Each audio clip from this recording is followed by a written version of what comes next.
up to 4 million tourists coming each year to historic Palestine, most of them visiting Jerusalem and the Dead Sea. And there's a clear connection here between both not only the displacement and the illegal land theft that predicates tourism at these illegal settlements, but also the economic deprivation and suppression that results from that as well.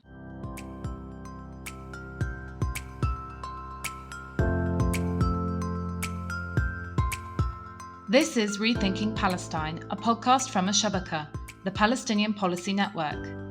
We are a virtual think tank that aims to foster public debate on Palestinian human rights and self-determination. We draw upon the vast knowledge and experience of the Palestinian people, whether in Palestine or in exile, to put forward strong and diverse Palestinian policy voices. In this podcast, we will be bringing these voices to you so that you can listen to Palestinians sharing their analysis wherever you are in the world. Next month, the Israeli regime is set to open its borders to tourists who meet the various COVID requirements after over 18 months of being pretty much closed. Its tourism industry has taken a serious blow, as of course has the Palestinian tourism industry. Now, we may think of tourism as a rather benign aspect of the Israeli apartheid regime, but actually it plays a key role, specifically religious tourism, in legitimizing and expanding Israeli theft of Palestinian land. Joining me to discuss this on this episode is Halah Ahmad, a writer and policy analyst with a particular focus on social welfare, equitable development, and economic justice. She's also a former US policy fellow with Al-Shabaka. Now, Halah wrote a policy brief on this topic entitled Tourism in the Service of Occupation and Annexation, which was published last year, and you can find it on our website. Halah, thank you so much for joining me for this episode. Thank you so much for having me, Yara. Halah, perhaps we could start off with a historical background on Zionist tourism in Palestine and how this contributed to the establishment of the State of Israel in 1948 on top of what is now colonized Palestine. Thank you so much for hosting this topic in this podcast, Yara. It's true that this issue of tourism in service of occupation and annexation and in service of the Zionist settler-colonial project has a long history. And in fact, despite COVID-19 closures, the Israeli state has been working to dramatically build out its tourism in the occupied territories in preparation for the return of tourists and in preparation for the turn of administrations and support presumed within the White House with the change of hands from the Trump administration to the Biden administration. So, in fact, it's a crucial time to talk about this. But let me back up a little bit and start with the early days of Zionist colonization of Palestine. In the lead up to World War II, the Zionist movement did not have the kind of widespread support you might expect for a colonial effort that was just a few years away from committing the Nakba, displacing close to 1 million Palestinians and establishing the State of Israel. And many European Jews were not convinced that an ethno-religious state made sense. They spoke different languages, were embedded in different civil and political life throughout Europe. And of course, that there are a lot of things that changed the calculus for the success of Zionism and the settler-colonial movement that it represented. But early Zionist settlers in that vein founded what was called the Tourist Development Association of Palestine. And that entity, alongside the Jewish Colonization Association, were key actors in the social and economic project which was being undertaken for Zionist colonization of Palestine. And they engaged in a number of projects to encourage migration to Israel, what they would call Israel. So some of the activities of the Tourist Development Association of Palestine included the creation of posters, the commissioning of posters. It included the commissioning of maps, and in coordination with the Jewish Colonization Association also included other areas of touristic investment, including hotels. So just to give a picture of what those looked like, some of the posters, the most famous example of which is the Visit Palestine poster by Franz Krautz.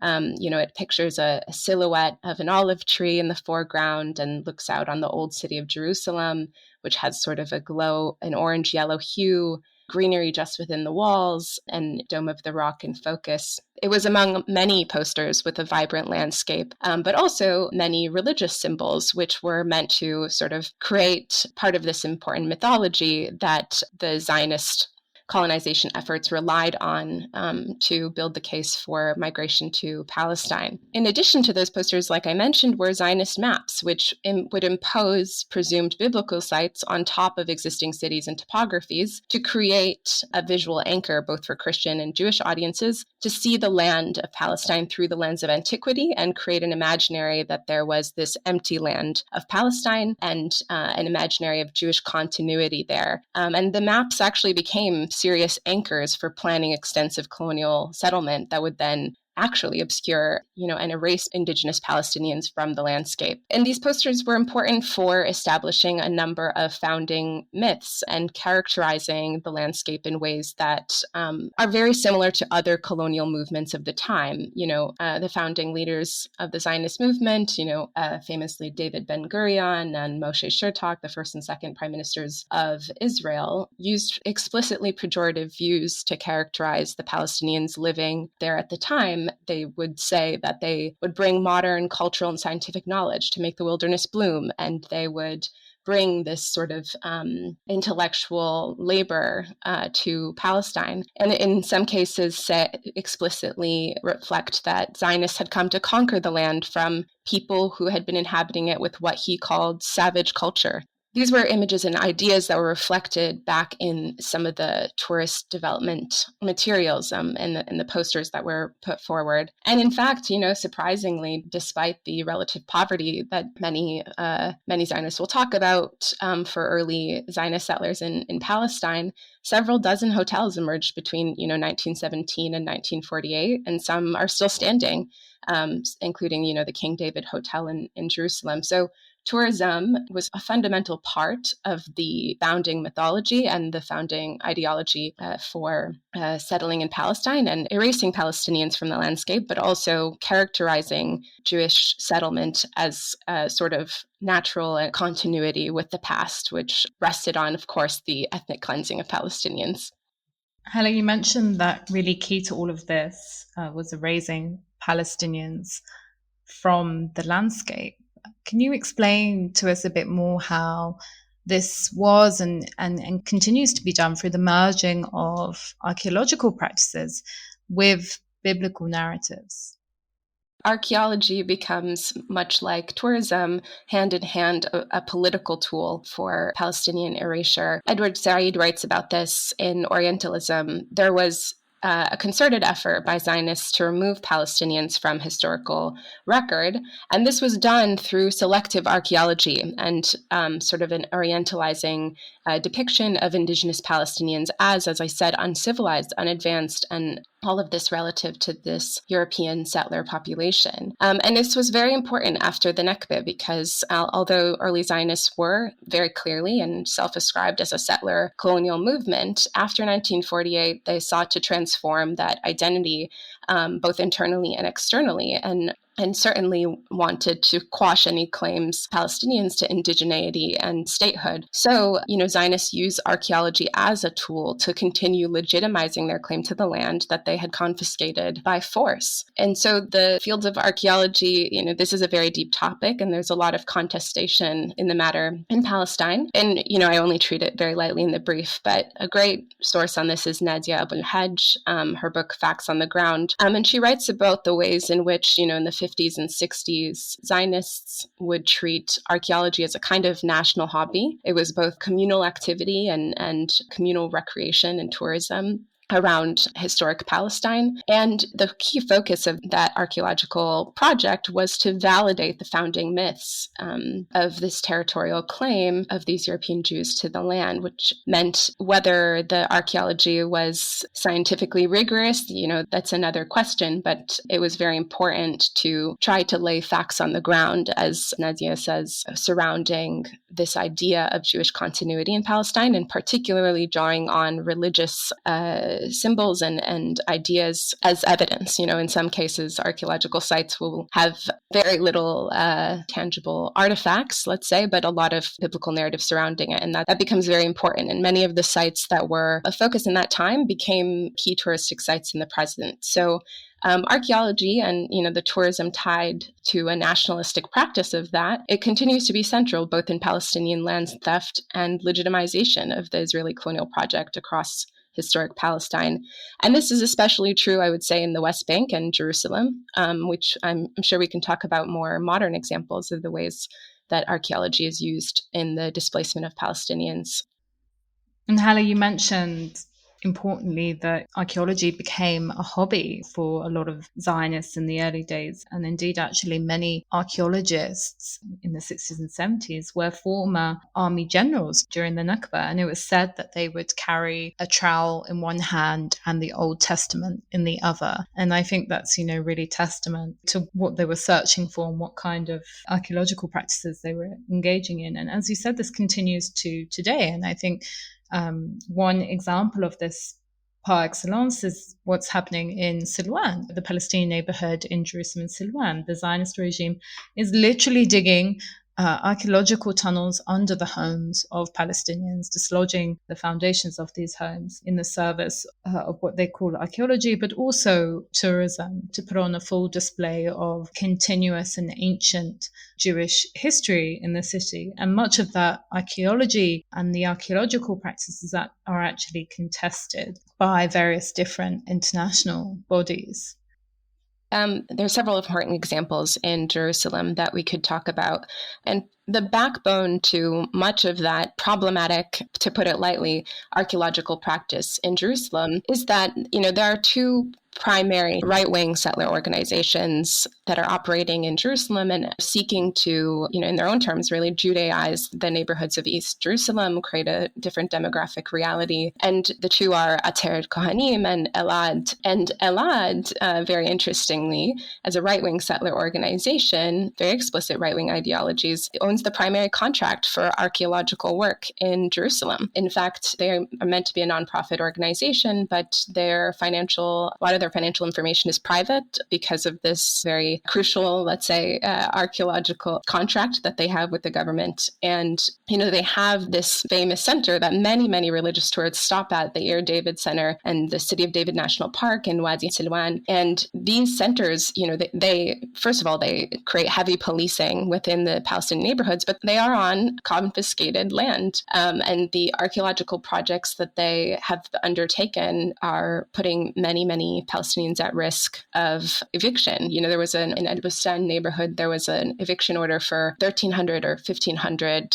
families. And that was particularly for an archaeological sort of theme park to be built in place of their homes. And this is just one of multiple examples, not only an effort to Judaize the neighborhood, but also to use archaeology, and also the pretense of that archaeology is to expand as well the Bible Trail, what they call the Bible Trail, throughout East Jerusalem. All of these archaeological pretenses are in service of displacement and ethnic cleansing of Palestinians in East Jerusalem. So the tie there is very explicit and explicitly backed by the Israeli state as well. If you're enjoying this podcast, please visit our website, www.al-shabaka.org, where you will find more Palestinian policy analysis and where you can join our mailing list and donate to support our work. And part of that religious tourism also takes place in illegal settlements in the West Bank. Can you outline what the impact of this is on Palestinians there?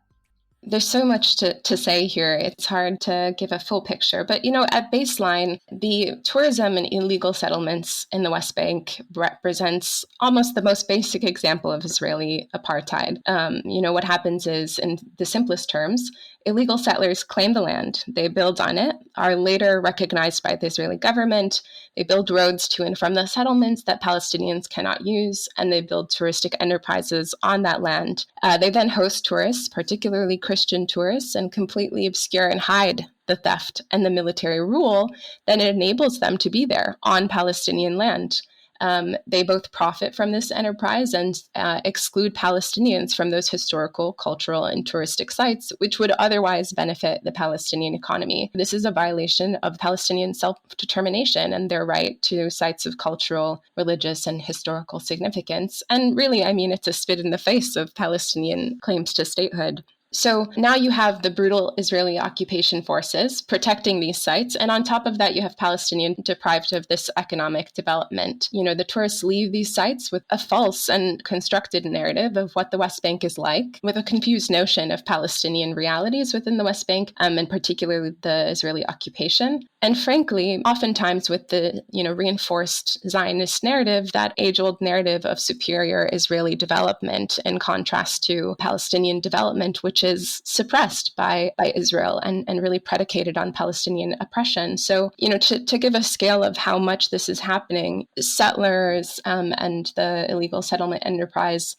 may account for, some would say, up to 10% of the territory of the West Bank, but actually a UN Human Rights Council report found that settlement councils control actually over 43% of the West Bank. And as part of that, 86% of the Jordan Valley and the Dead Sea, which are, key areas not only for tourism, but also rich agricultural resources as well.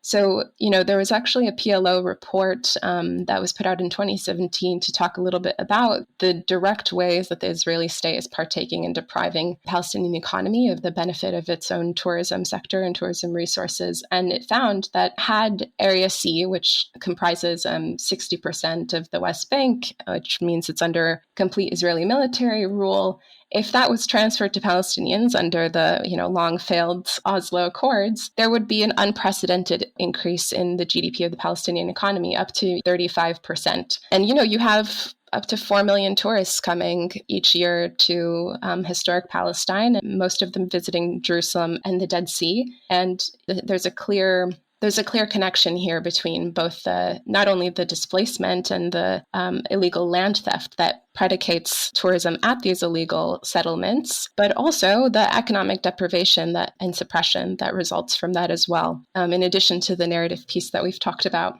And there are many examples. Right. And very often the tourists don't even realize that they are entering into the West Bank. Israel blurs those lines on purpose. They bus in tourists to Bethlehem and they bus them out. And they also bus them into the illegal settlements. And to the unknowing tourists, they are still in Israeli territory. They have no idea that they've crossed into what's internationally considered as Palestinian territory. Now, the Israeli regime is said to be opening up its borders to tourists next month, November. And we already know, of course, that the first people that will be here will be Christian Zionist groups coming from the US. And as you write in your policy brief, these groups consider it a rite of passage to visit the Holy Land. So what exactly does that mean, and what does it entail for these groups? It's very important to understand the role of Christian Zionists here and the dominant role that they then play as tourists in this economic engine for the continued theft of Palestinian land. The major advocacy organization in the United States that represents Christian Zionists is Christians United for Israel, and it boasts 10 million members. That is 100 times as large as the members that represent AIPAC, which is the most notorious pro-Israel Zionist lobby in the US. And Christian Zionists are the largest and most significant source of support for Israel, both as an electorate and as donors. And in coordination with Jewish Zionist groups, Christian Zionists have successfully conflated Christian religious identity with support for Israel. And that's what it means to talk about this as a rite of passage. This is an explicit effort to use tourism as a political tool, to use religious tourism especially, to create support for Israel as part of a Christian identity. The two things, the Christianity and support for Zionism, would seem so distinct, particularly because Christian Palestinians have long preserved Christian traditions and belief in the Holy Land, but are naturally opposed to Israeli apartheid, colonization, and oppression of Palestinians, which affects even their own practice of their faith, that, whether it's practicing or celebrating Easter or Christmas, whatever it may be, the occupation forces will no less obstruct their lives as Palestinians. So evangelicals believe that supporting Jewish migration to Israel brings them closer to the return of Jesus. Oddly enough, when they also believe that Muslims and Jews alike would be annihilated. And there is a key case study of a Christian Zionist group that I talk about in the brief, which is really emblematic of the kinds of religious tourism that become extremely complicit in furthering the settler-colonial agenda. So the example is Passages. It's a US-based group that was modeled after the birthright trips that are much more notorious. And they provide a free trip to Israel for Christians at over 150 universities across the United States. And this includes many Christian colleges, but also a number of major public universities, Texas A&M, the University of Florida, the University of Minnesota host these trips. And they have, over the past 6 years or so, they've brought 7,000 students to Israel. Now, the trip itself, it is not apolitical, much as it is also meant to be ostensibly religious. It was the brainchild of former Israeli ambassador Ron Dermer, who hosted the launch of this program at the Israeli embassy in D.C. with none other than other former ambassadors, Michael Oren and most recently David Friedman. And the trip is meant to encourage, this Christian support for the Zionist state. Quite cynically, the itinerary is quite explicit in its support for Zionist colonization of Palestine. They visit the Syrian-occupied Golan Heights on the itinerary, and this is based on research that was done by the Friends of Sabeel North America and alongside some Palestinian student solidarity groups on campuses. Give them credit for that great research. And they explore Israeli startup culture. They tour the Knesset. They learn about Christian and Jewish persecution in the Middle East. And the idea here is that they are centering a very different narrative around Israel. First of all, leaning on that historic colonial mythology that Jewish settlement was this sort of modernizing force in Palestine of the, more uncivilized, as they would say, Palestinian population. This focus on Israeli modernity is very problematic in that sense. And then visiting occupied territory, the Golan Heights, flies totally in the face of many, many other trips that would even attempt to build a so-called two-sided perspective, let's say, of the issue. So what it does is it makes Christian tourism and Palestinian oppression really kind of two sides of the same coin by reinforcing this idea of Jewish continuity in Palestine and really overlooking any of the land theft that predicates this tourism industry. In fact, they even visit Sderot, which is this small city near Gaza, no religious significance at all, but was notorious in 2014 for residents putting up lawn chairs to watch the assault on Gaza, which killed 2,000 Palestinians and 73 Israelis in the process as well. And those kinds of itineraries are very clear and explicit in their attempt to create particular sympathies for the Zionist project, and it's a major source of continued support for the state of Israel among especially Christian tourists from the U.S. Now, Halah, we've given a lot of space as to what the Israeli regime is doing and what Christian Zionists are also doing. But I really want to end on Palestinians and really to hone in on how they have resisted this, because obviously they have not been passive. And so I in the final question, wanted to ask you, how have Palestinians resisted this form of settler-colonial tourism? And in that same tangent, what are the alternatives for people who want to practice a tourism that is in solidarity with the Palestinian struggle?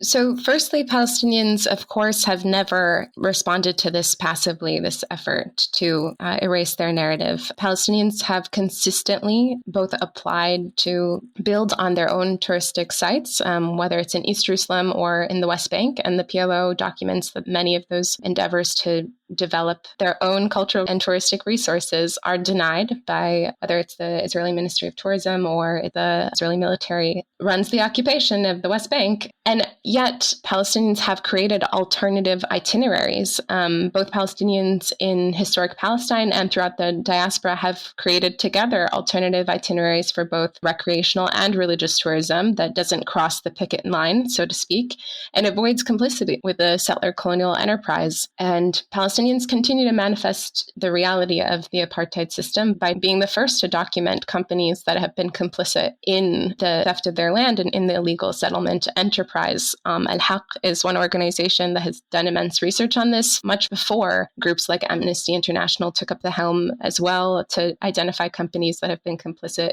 in this tourism industry on Palestinian stolen land. And members of Palestinian civil society have called for tourisms to engage in ethical tourism that does not go to touristic sites that are run by Israeli authorities and claimed as Israeli sites within Palestinian territories. There's a lot to say on that topic, but there are a number of resources and alternatives for people to the Palestinian academic and cultural boycott, put out a series of resources for recreational and religious tourism. Eyewitness Palestine has a number of resources as well. Walk Palestine, the Siraj Center for Holy Land Studies, and on campuses throughout the United States as well, and even the UK, Palestine treks, as they call them, are growing at campuses to provide an alternative to see Palestine from a Palestinian perspective without being complicit in the theft of Palestinian land and the continued oppression that Palestinians face across historic Palestine. And these are really important because, as I mentioned, during the period of COVID-19 and prior, tourism has been an explicit strategic investment of the Israeli state. You know, when Trump took office in 2016, Israel celebrated by approving what was a pretty unprecedented $20 million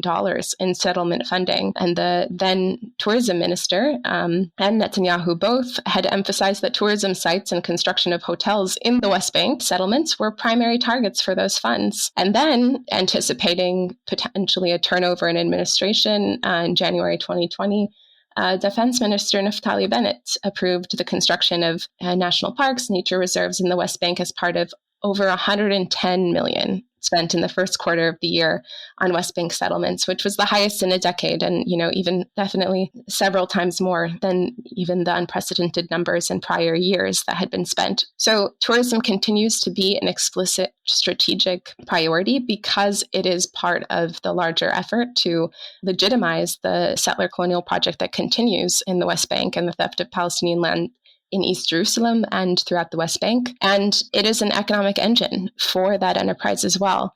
But there are alternatives, and investing in those alternatives for Palestinian tourism is both a way to economically support Palestinians and be in solidarity with them as they resist the apartheid regime that exists across historic Palestine.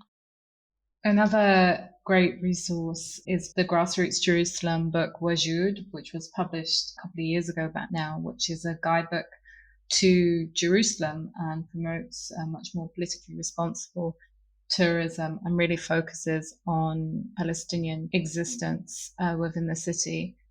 Halah, you've in such a short time very clearly and succinctly laid out how Israeli tourism and the Israeli tourism industry contributes to the theft of Palestinian land and is deeply complicit and active in the oppression and continued occupation of the Palestinian people. So thank you so much for joining me. I'd love to continue this discussion, but I think we'll leave it there for now. Thank you so much for having me. Thank you for listening to Rethinking Palestine. Don't forget to subscribe and leave us a review. For more policy analysis and to donate to support our work, please visit our website www.al-shabaka.org. You can also follow us on Facebook and Twitter.